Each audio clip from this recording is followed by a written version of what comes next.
Well, it's been a year since we bought the toy hauler, so I thought I'd just do a quick check-in and say what we've learnt.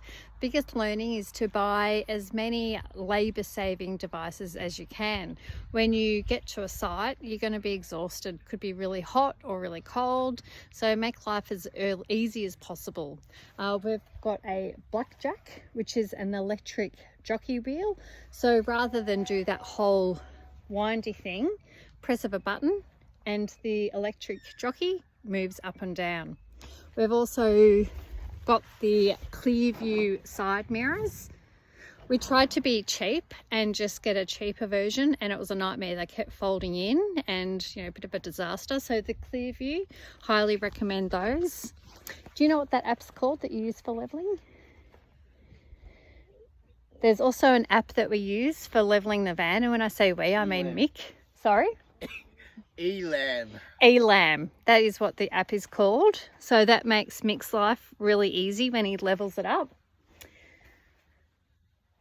The other thing that we've learnt is that it takes time to get used to everything. It's quite stressful sometimes. For example, I had never towed before, so I make sure as much as possible that I do tow now. Not the whole journey, but maybe, half an hour every trip I'll do some towing. That's mainly because Mick, he does dirt bike riding. He might one day dislocate his shoulder or something like that. So I need to be able to do the van.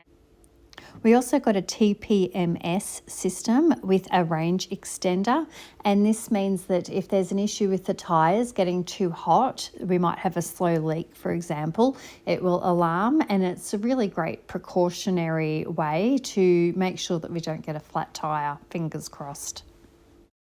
We did change what the batteries came with. So originally it was 100 amp hours of lead acid power, and Mick thought that wasn't enough for our needs. So we swapped it to 200 amp hours of lithium battery. Plus we've got a Victron shunt to measure the power. We've got a 3000 watt inverter, 40 amp DC-DC charger, AC charger, 510 watts of solar, plus a 300 watt solar blanket. Anyway, I hope that's helpful, and feel free to ask any questions or make any comments. Happy camping, everyone.